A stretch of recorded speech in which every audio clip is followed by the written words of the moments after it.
Hi, my name is Leila Pari, and you're watching Under the Covers, my show about the risks taken, the mountains climbed, and the victories behind some of the biggest game changers shaping culture and entertainment today. Our next guest is a household name amongst many of LA's biggest celebrities. He's the owner and co-founder of Hwood Group, a collection of elite restaurants that regularly host some of the biggest names in entertainment, including Beyonce, Jay-Z, Kendall Jenner, Drake, and Justin Bieber. His rare monopoly on Hollywood celebrity nightlife has garnered attention from the world's biggest entertainment news sources, leading to interviews with Vanity Fair, The Hollywood Reporter, and Joe Rogan himself. Earlier in his career, he launched the careers of musical entities such as DJ AM and DJ Steve Aoki, and has refined nightlife with his signature branding. Welcome to Under the Covers. John, Thank you. Thanks for being here. Thank you. I appreciate I'm it. so excited to dive in. So I want to hear about how you started. I remember reading online that you grew up in LA, right? Yeah. With an LA, upbringing. What does that mean exactly? Yeah, I think I had a, looking back on it, everything I'm doing today probably stems from my upbringing because while I grew up in LA and I fortunately surrounded by some incredible friends and family and stuff, I had a very normal family and working, not in entertainment, definitely not in nightclubs. As lawyers and teachers are like my whole family. My mom's the church organist. No my whole way. life. She's a piano teacher, so Wow. that's why I have a piano in every one of the venues. So, I think that was it. But for me, what I think brought me to where I am today, or where I started to head at that time, was because I had so many different interests. I was an artist. What kind of artist? Fine art. So I was Paint? Or... Charcoal was my specialty, was my medium. Cool. Like a failed artist, basically. Cool. No. Got into college on art, but I was also a football player, and so I walked on the USC football team. Wow. Which is I had these different worlds of friends, and I think to this day, it's how I look at every event or venue or even our own company. How I look at it as I believe deeply in different people, different cross sections of people from likes and interests and backgrounds. I think that's what makes something interesting. I look at everything like it's like a blanket where everyone's kind of woven in together, and it's one of those things that it's really it was natural for me and has kind of stuck with me, Yeah. Well, one thing that's so interesting, and this is the reason I have the show in the first place, is because you see somebody where they are now, and there's so much magic and mystique around that you kind of feel like they were just born into reality that's similar to that. So I would have thought, I read online that your dad was a lawyer. I'm like, oh, he must have been an entertainment lawyer. You must have been surrounded by celebrities growing up. Yeah. But it seems like it was actually the opposite of that, right?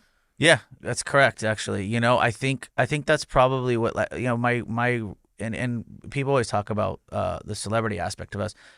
They happen to be celebrities in that case, but they're my genuine relationships. We're not out there, paying endorsements, or it's not us. It's not our brand. There's other brands and stuff that have been built off that, and that works. For me, we've been fortunate enough to really rise together with a handful of people that have risen together and all take care of each other, and support each other. And I think that's what's been really cool. I'm in everything for the long game. That's how I've approached life. I want to sleep at night. I want my family happy. And I want longevity in business and relationships. That's truly kind of how I live. It's how I've always been, I love that. So, okay, I'm very fascinated by the long game because I feel like, for example, in dating, that's a important thing to keep in mind. Sure. But when you're starting your career, how can you approach it with the long game in mind when you kind of initially need to be able to support yourself? I feel like a lot of people become really obsessed with momentum. Yeah. So how were you able to balance that desire and starting your company? Extremely good points, and it's hard. I had so many low points. I went to college, went to USC, and then I went to Pepperdine for law school. I didn't know what I thought. Maybe I wanted to be a sports agent. I worked for Kobe Bryant, and I was I didn't know exactly. I had this event company on the side, and when I got out, didn't pass the bar. I couldn't get hired by anyone, and I was pretty lost. I think people go through that. And I thought, when I make it out, I'll be on my way and go through life. And to be honest, it's always these crazy ups and downs, always, even to this day. Like there's always the like ups and downs. I think the key is like when you talk about how you focus on longevity when you're, just starting out,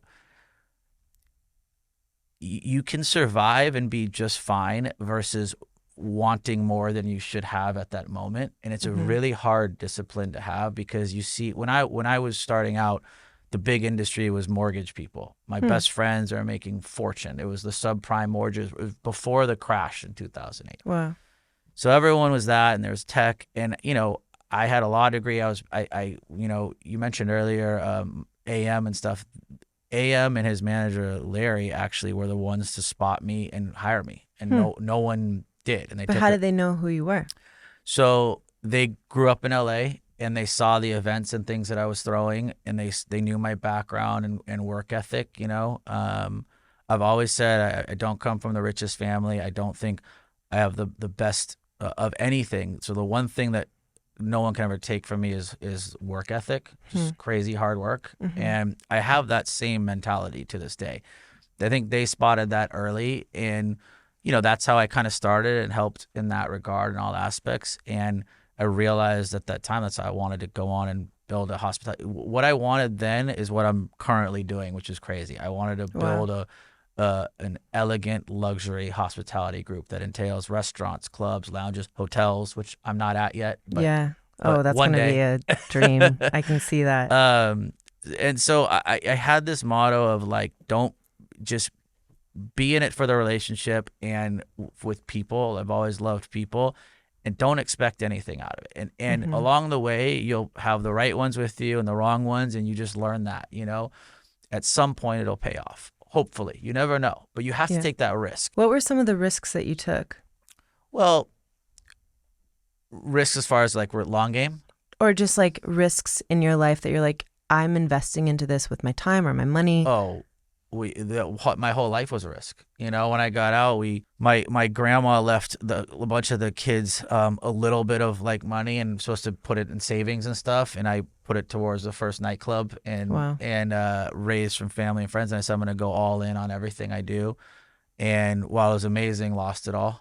Wow, which is hard because then you also feel this like emotional guilt of like, oh, that was like my family and friends. And it was very little, yeah. So we had and my first place was called the Stork, and then it was called Hwood, and it was on the corner of Hollywood and Highland on the mall. I used to live there. We took an old Burger King on Orange and redid it, and I went like crazy with this. I didn't know what we were doing. It was an insane place. You had to recite a poem to get in the door. Like we were way ahead of ourselves. I love that. You should bring that back. I mean, at the Peppermint Club or Delilah. But that was a crazy learning lessons, because we knew what we were. I always had a good crowd. I always knew how to market. Didn't know how to operate. Was like young, and these are my best friends and my own family had all invested. And I'll tell you this: the one thing that I think saved like why they're all still close to me or whatever was always beyond above board. So I never took a salary because I was always losing money. I lived at home with my parents, which was not fun to say.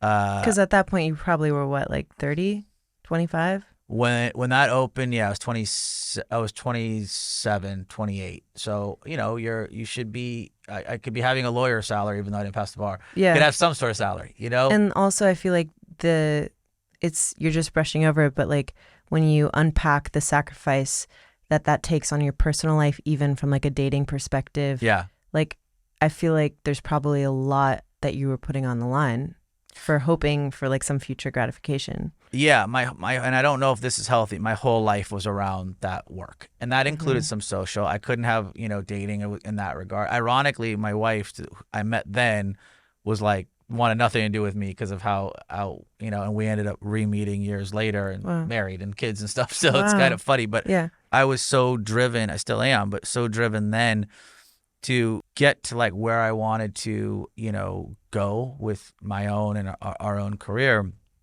And so, you just learn from every lesson. So my whole thing was I'm going to be above board. And at the end of the day, I can't ever predict success or failure, which is true. It's all how you carry yourself. It's all how you are with communication. And I think that's probably what saved reputation-wise in that regard. Wow, you know, I respect that. And so that's like an early lesson where it's like me and my partner, we could have taken, not in a bad way, in a real way, a real salary, and even though the place losing, doing whatever, that's what happens. And it's, I think when you're growing up, you always think like, oh, there's this black and white, wrong and right what you do in business. It's not like that. So you have to really be like, hey, and so my whole thing was, if I want to be the most above board in this business, and I want that long-term relationship and respect, because you never know when someone's going to come back in your life, no matter what, that was how I approached it. Yeah. And so I struggled personally. Wow. How old were you when you finally started taking a salary that like reflected what you hoped for? Sadly, like 33. Not gonna lie. Like in and of itself, it's so inspiring, because I think people think that you can have everything you want and you can have it right now and you can have it in your 20s and you don't have to and that's really inspiring. My other question was, you mentioned that you have insane work ethic. Yeah. And I want to know what your belief is around like hard work versus smart work. Do you have boundaries around how much time you're working?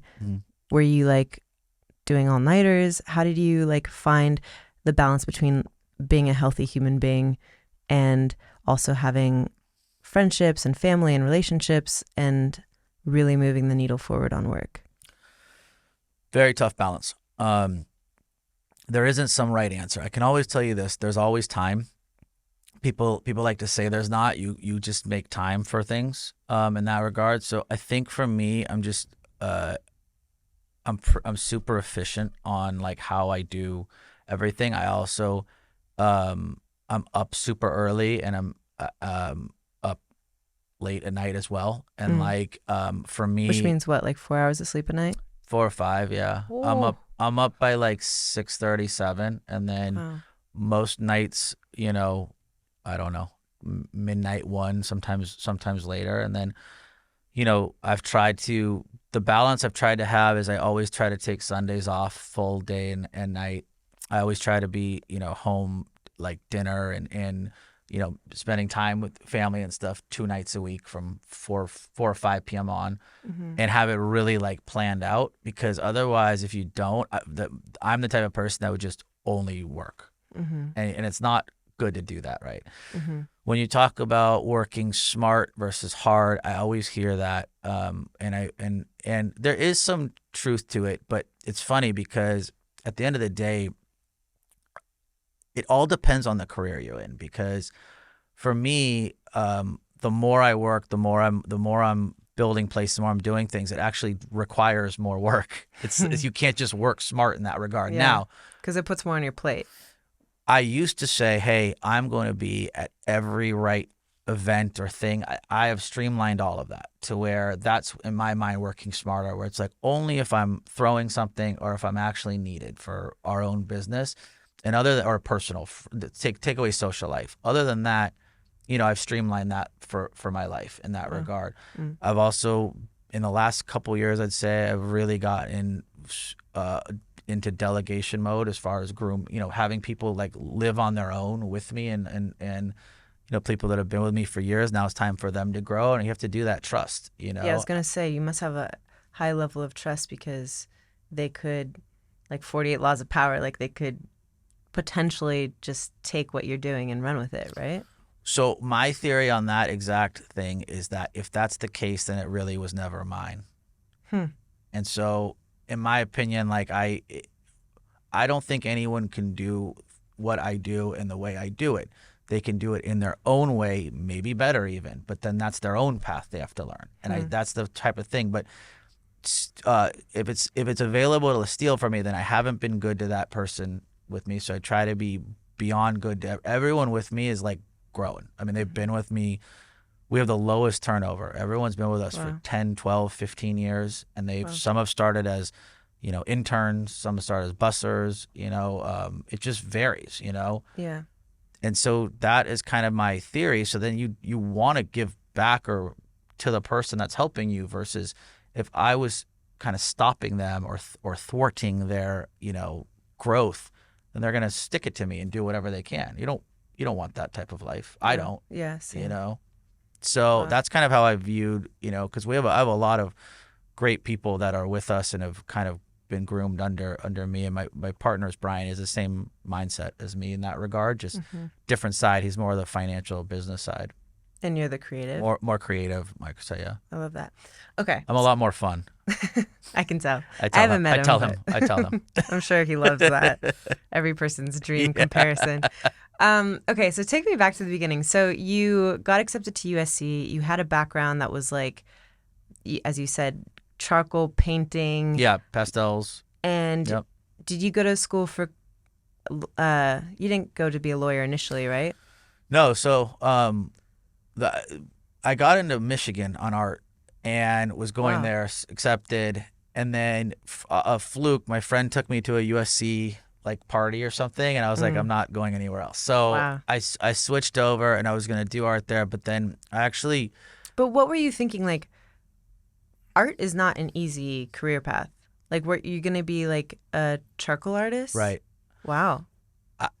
I wasn't thinking further than that was my love and passion. But to your point, when I switched to SC, they had just started a school of entrepreneur school. Okay. Which was really interesting to me, because the way I grew up, I really didn't even know what that was.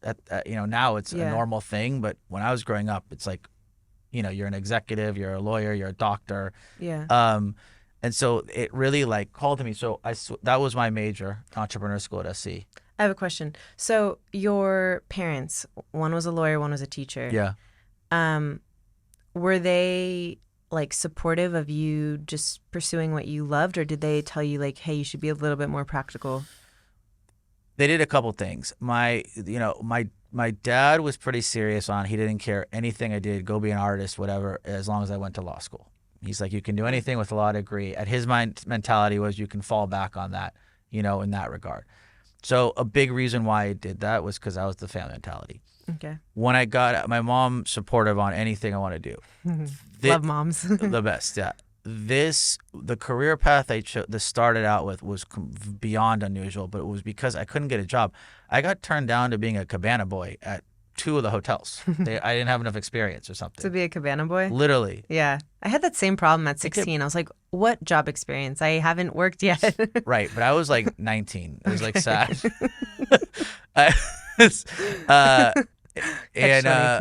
Yeah. So I'm sure they'd accept you now, but...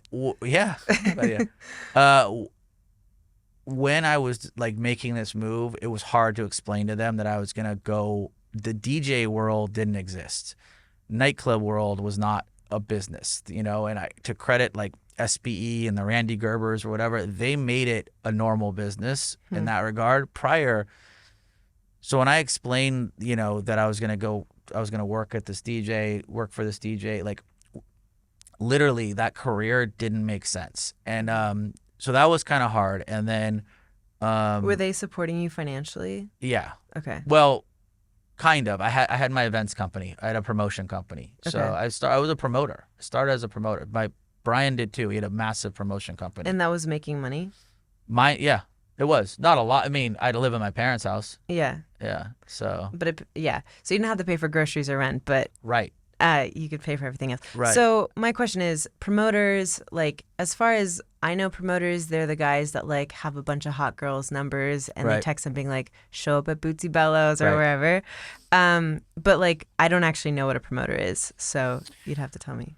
Yeah, so it's just like any industry. There's a few sides, but a good promoter, I've literally view myself as a promoter to this day, even for what I do. But a good promoter is the person basically, bringing people in business together in all aspects. And so, the core essence of it is bringing people and people that spend money, people that buy tables, people that pay for events, to a place, right? And so I had my own company. It was much more like small, and you would go do that.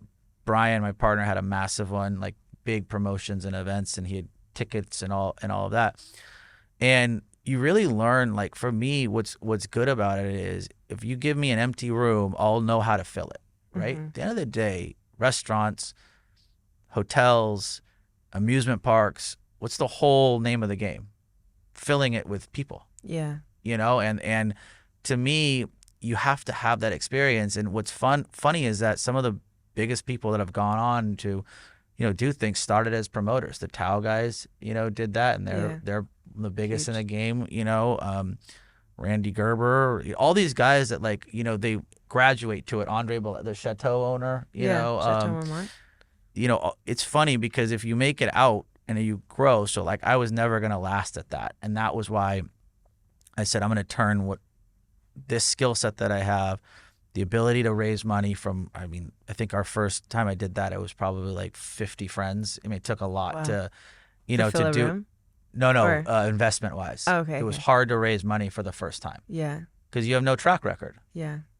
And did you also feel like it kind of jeopardized the friendships? Because I think that's something that I would assume anybody who's trying to be an entrepreneur faces, is the asking favors thing, where it's like there's a part of you that's like, I would rather never ask a favor of anybody in my entire life because I would never want to jeopardize those friendships. But at the same time, you need those opportunities.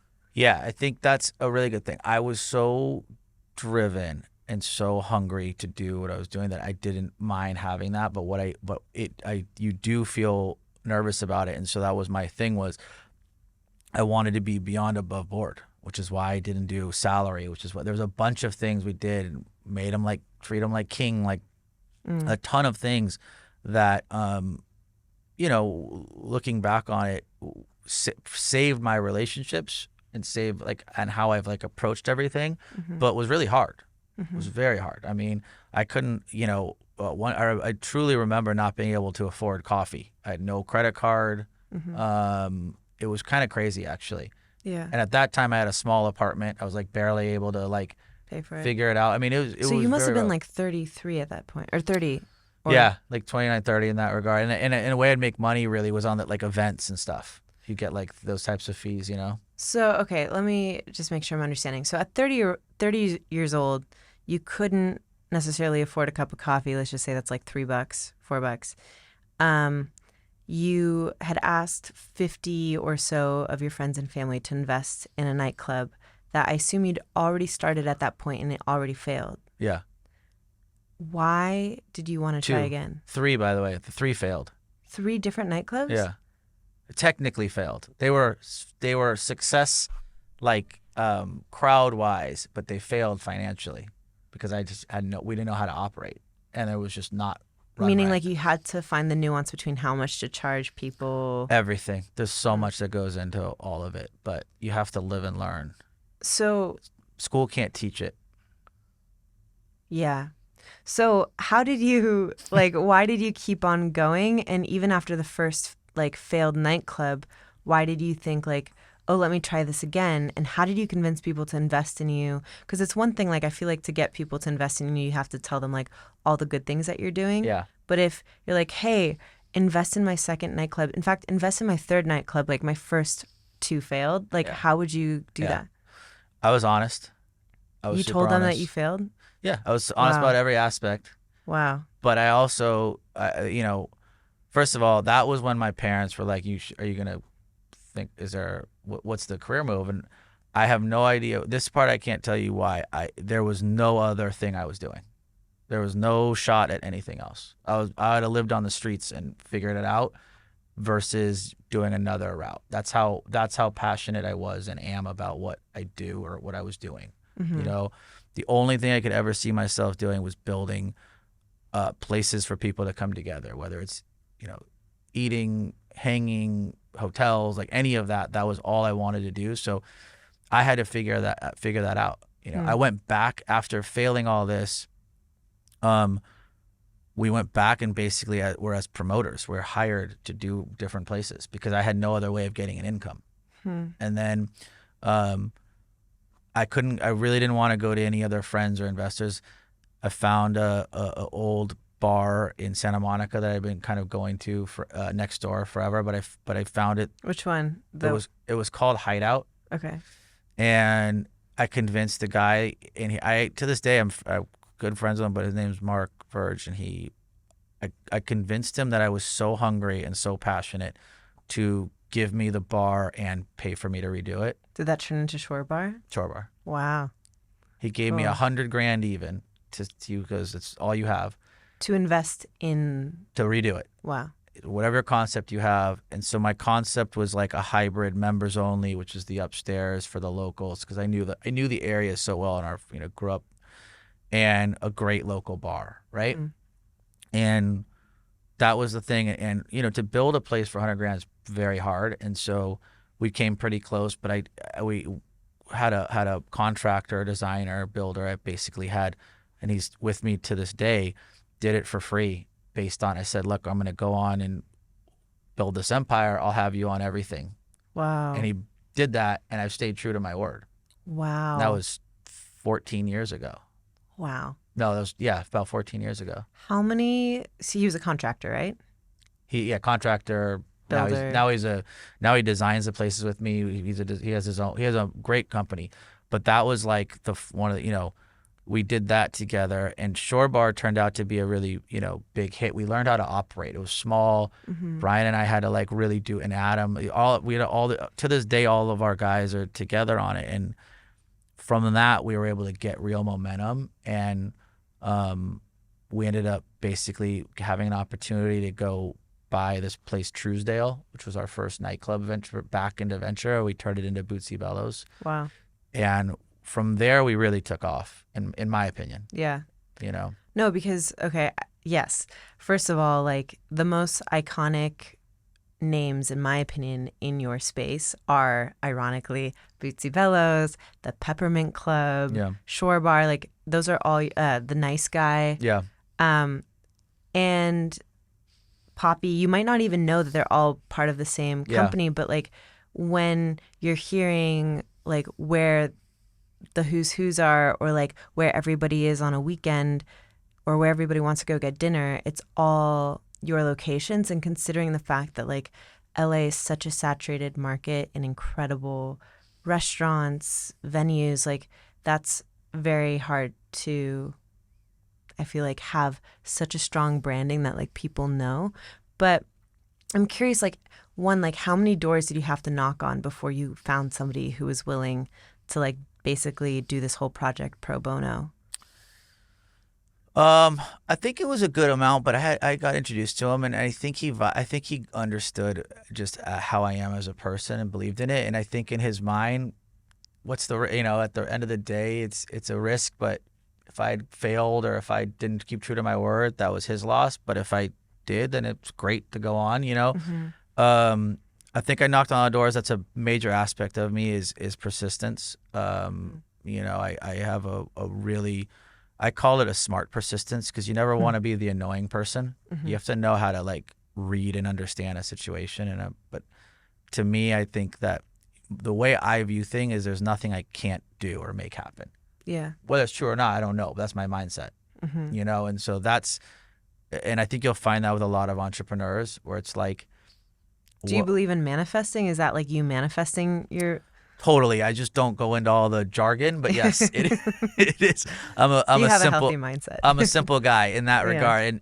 But yes, I strongly believe in manifesting. But what I think manifesting breaks down to is just, it gives you, or the person, whoever that is that's doing that, the like goal and confidence and like however you want to call it, backbone of persistence to make something happen. Mm-hmm. You know what I mean? I don't necessarily think it's like the world makes something happen for you because you've manifested into it. I think that causes your mindset. So however you get there, great, or whatever you believe in it, it's the same end goal. Mm-hmm. But if you constantly don't have that over the top attitude on something, or more importantly, if you're negative about whatever you're trying to achieve, I don't think you're reaching that. And you might reach one or two goals, but I just don't think you are. Yeah. It's my gut from what I've viewed from all of my friends who are their own entrepreneurs and doing their own thing, Yeah. I was working out with a friend yesterday, and he sent me this like graph that talks about like the positive spiral or the negative spiral, which is like positivity leads to optimism, which leads to hope, which leads Sure. to like this like high frequency of I can do this. And the opposite is also true. Like you might be negative, pessimistic, and all of a sudden your realm of what you think is possible becomes really small because you don't actually believe it. Sure. And that just starts with like a negative thought. Okay, so take me back to you got your first venue to be, I assume, profitable. You accomplished what you set out to accomplish. What was your vision from there? Like, what did you think that you could parlay that into? And how hard was it was it just an easy snowball from one venue to the next? Definitely not easy snowball. That's what I was saying is there's always these ups and downs along the way. My vision was to really bring a high level of detail, attention, uniqueness to LA nightlife and restaurants. Mm-hmm. I started with nightlife because, in my opinion, you either have to start with $1 billion, call it, or you have to be good enough to attract $1 billion. And so I was the latter, where you've got to be good enough to have people want to do things with you, develop properties, invest in you, whatever it might be. Wow. And so for me, the best and easiest way was to start with nightlife. My whole goal and motto was me and my partner and our company under the radar as much as possible. Each thing we do stands for itself. And so a brand stands on its own. Great if you link it all together, but the idea is that each thing is on its own because you get worried about fickleness of people or fads or whatever it might be. Let each brand be as strong on its own and have the synergy, have things be complementary to each other. And so that's why the idea was to do, do 2 nightclubs so that you almost control the week, have a lounge so you have that option for people that don't want to be at a nightclub, have a local bar, have a restaurant. When we had essentially like quote unquote, done it with Bootsy Bellows and Shore Bar, and then we ended up doing, like I said, a second nightclub, which was successful, which was called Hooray Henry's, but became Peppermint Club later cool. in the I was years. like, I've never heard of that. Yeah, so my first place that I performed at ever. Kind of cool. Yeah, and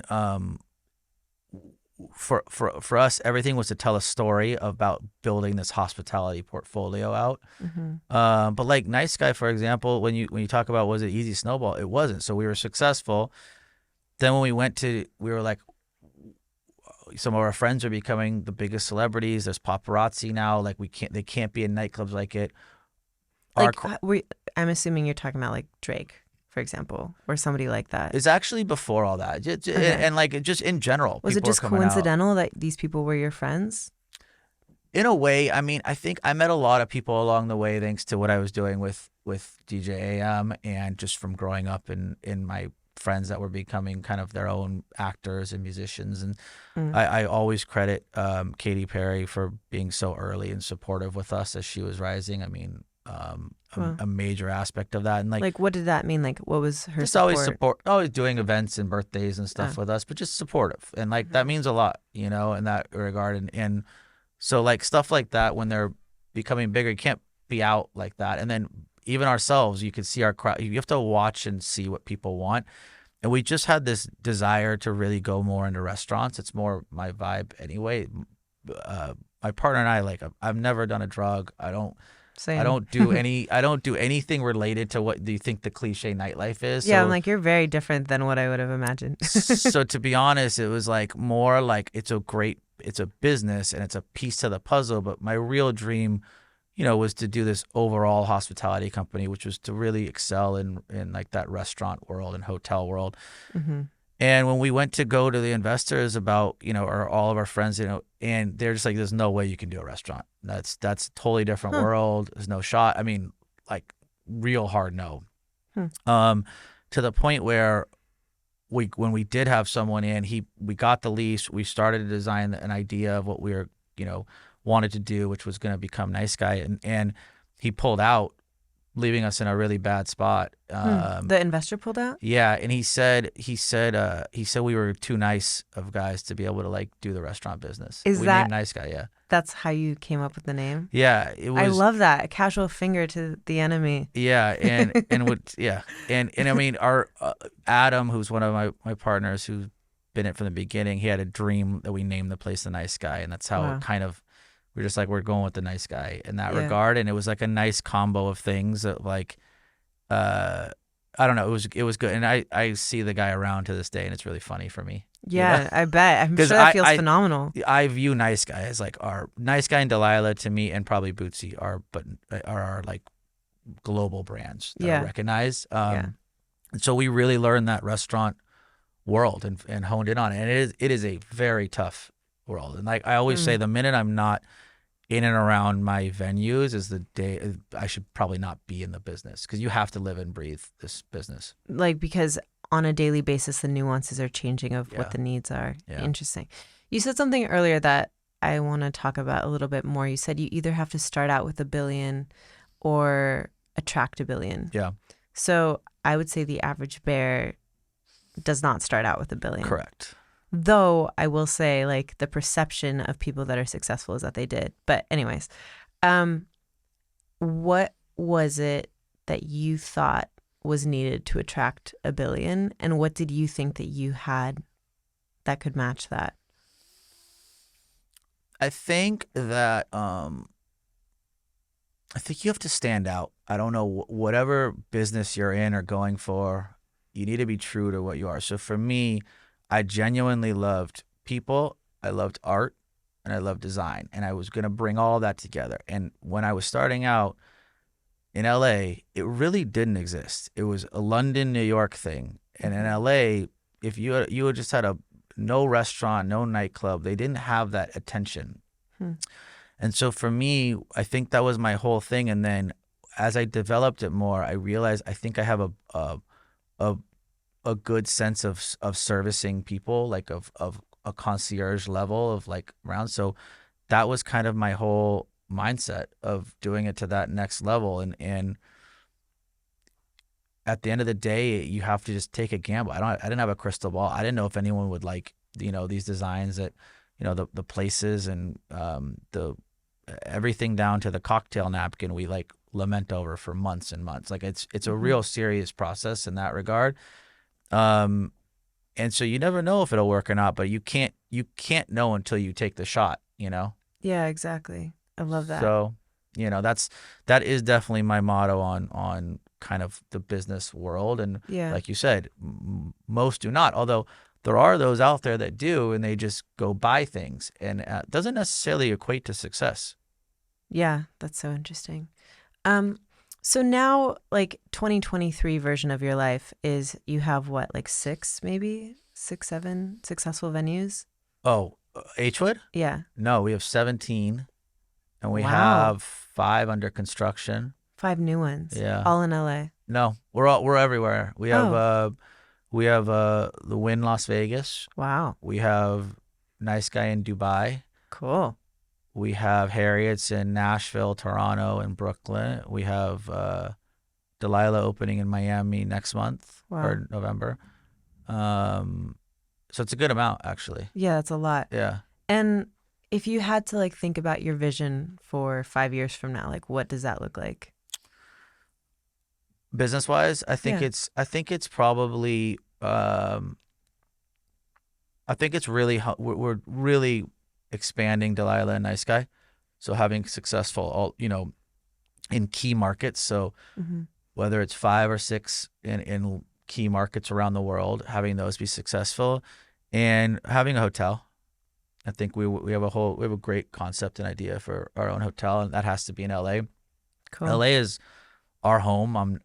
It's the most, it's the place that I always want to make sure we have our strength and give back, and I think that's key for me. Yeah. So I'm curious, like from a business perspective, I would imagine that right now you're already super successful. Like you've already kind of gotten the accolades that people like look up to, admire, respect, covet, all that. How do you feel like, what is your relationship to wanting more and more and more and more and more on the business front, and then also like taking time to kind of relax and relive your 20s with all this newfound like wealth and success? You know what I mean? Like, Well, how are you finding the balance between like that and like being with the family and things like that?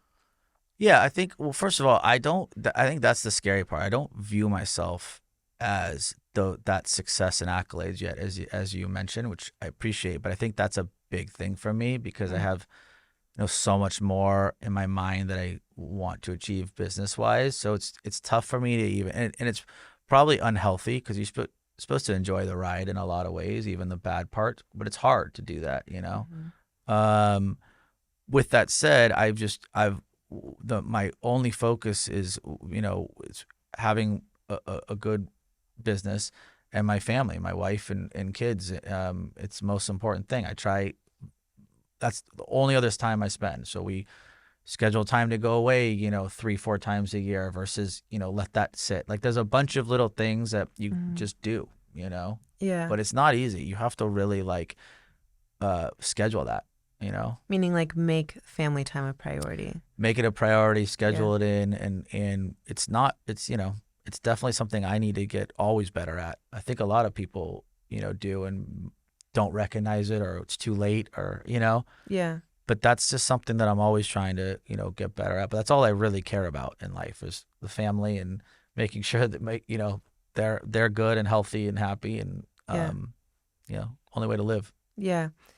And it's funny because I just moved to New York a couple years ago, but when you think about LA, it's such a rare city and culture where there's so many people that just have so much recognition, and like there's success everywhere, but to have like fame coupled with success is like a much more like specific to LA kind of environment.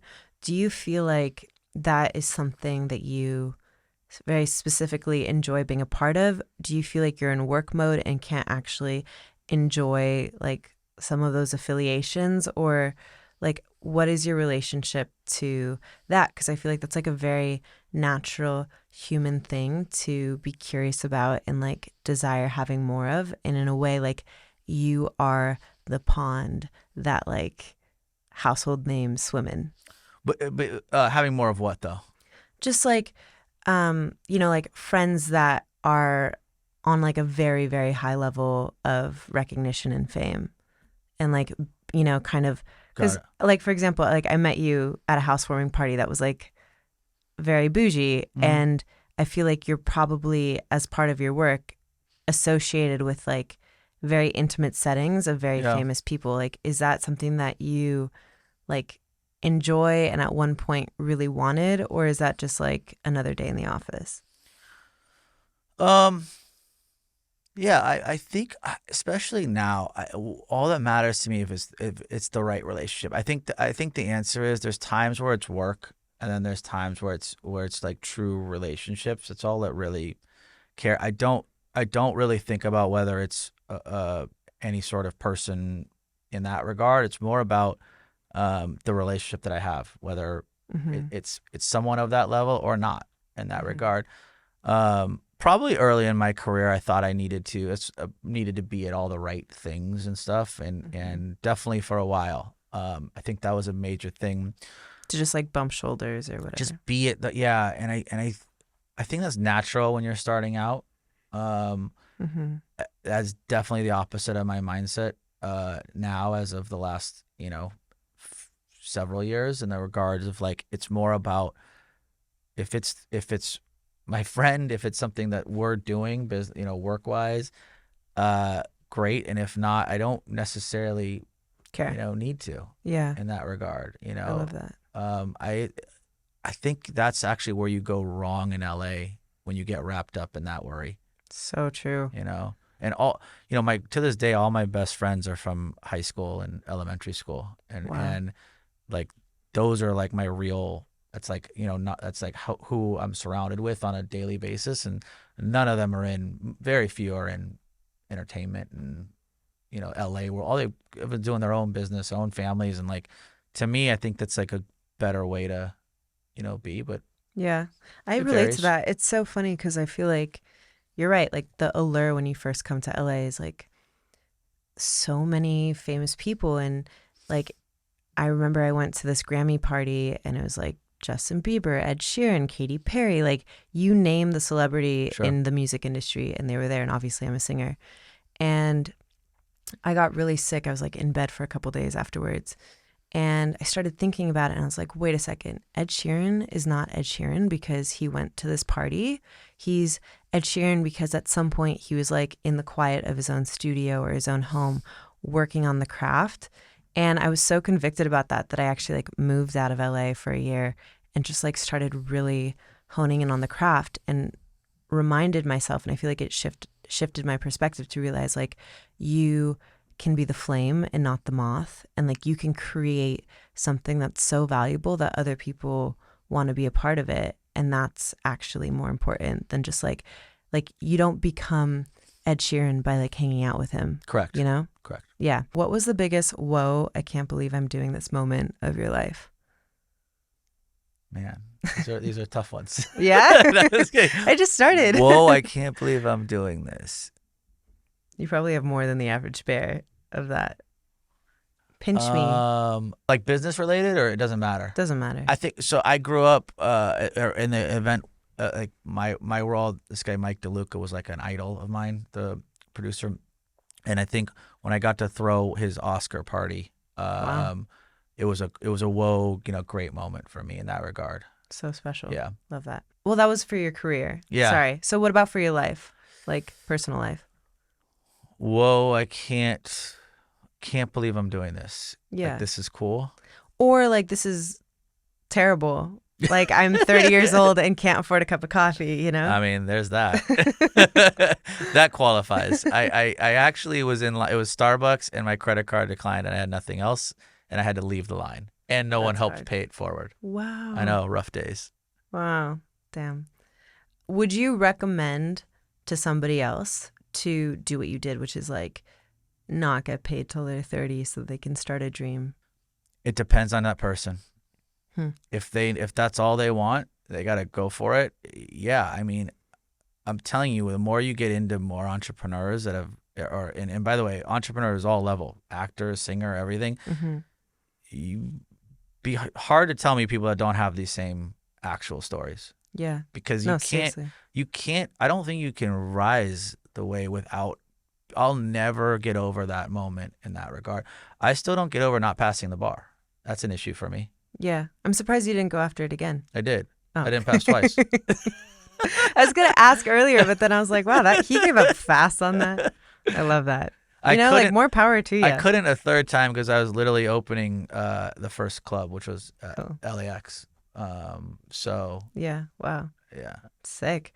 Would you do it again? Like do the basically 10 years of grinding? I'd do it all over. Wow. Sadly. Would you do it again if you knew it had to be twice as long? Like if you right now still were not getting paid? The problem with me, the answer is yes, but it's because I'm not driven by money. What are you driven by? Like creating and like having a good product. I don't know, however you define that. Meaning like I honestly, a sad day for me is when I open one of the venues because I spend so much time on the design and look and feel and everything. So it's like a very weird, bittersweet thing for me. Or it's no longer yours? It's very weird that like, Wow. I know. And so I guess to answer your question, I would, it'd be hard. Like with a family and stuff, I wouldn't put them through that jeopardy, but let's just say that it's not in that regard, more just business. Yeah, I would, but because that's all I wanted to do.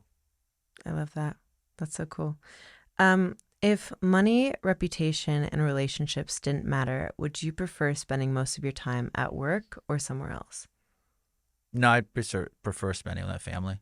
With your family? Yeah. Wow. I love that. What's something that you wish you had more of in your life? I mean, the cliche, which is true, is time.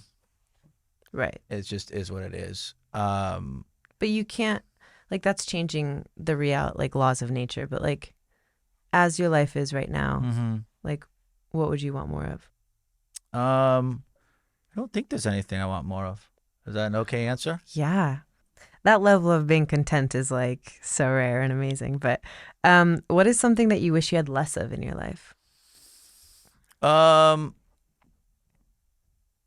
don't know if this is an answer, but the one big thing that I've always needed to work on, I need to get less involved in and this is all aspects of business, less involved in like the weeds of stuff and the details. Mm. It's it takes away like time, it takes away energy, and like I think there's a way to be a lot more macro than the way I think. I get too involved in details and little things, and so I think that actually like takes away. Mm-hmm. Wow. What's something that you want to accomplish by the time you go, or accomplish or experience, Business wise, or in your life? business wise, I want to create a hotel. Okay. That's my goal in that regard. I want to stay in that hotel before I die. I'd say business wise, that's it. I don't. My goal has always been to create business wise to create a brand or thing or whatever that outlives or has no direct association with me. Mm-hmm. It's appreciated for what it is and lives on forever, for 100 years, whatever it might be. Like Wow. that's, to me, like that's the sign of success. You said earlier is when something it's great, appreciated for like what it is, not for anyone having to be there. I love that. If you were to have somebody describe you in one sentence, what would you hope that they'd say? Above board, honest. Love that. What's the biggest sacrifice you've had to make in your life? Just so much like relationship like wise and time with related to building this business, and I think it's the number one sacrifice. Yeah.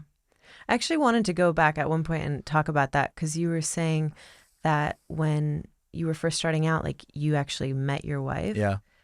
but you couldn't really afford dating. So how did you, just from like a sacrifice perspective and also from like the level to which you were dedicated to your work, like how is it possible to like build a relationship that led into marriage when you were also just like grinding so hard on the work front?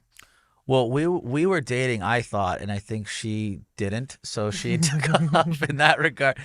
It was tough. That's why she was like, it was too hard with me.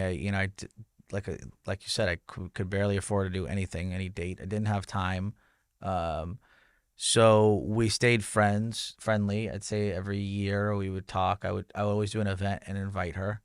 But we're talking 5 years later, we re-met and then started dating and got married and have never looked back. We've been together 11. We've been married 7 years and been together 11. Wow.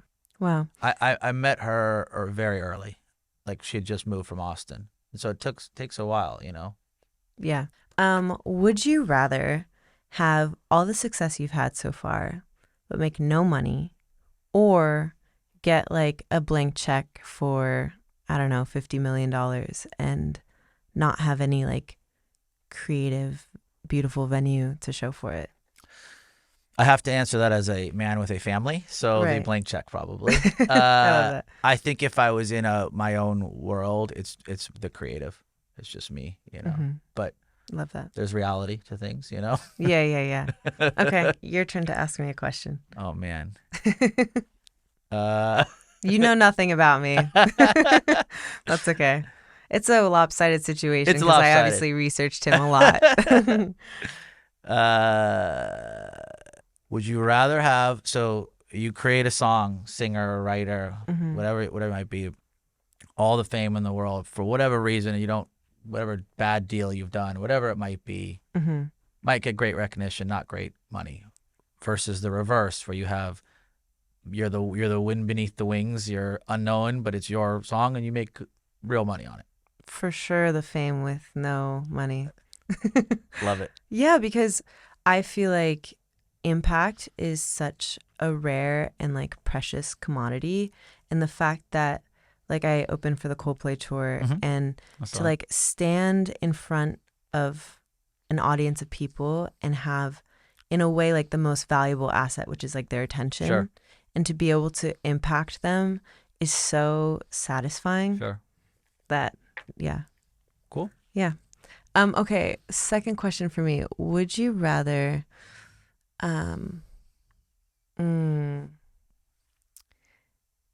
like imagine your life hasn't existed yet. Would you rather create the world's most famous hotel but never have had any of your other venues, or have all your other venues but maybe not have the opportunity to start a hotel? That's a tough one. I can tell you like this hotel thing. I do. So. I do. I think it'd be. I think I would want all the other venues. I think it'd be tough on me to not have. Yeah. Wow. That background.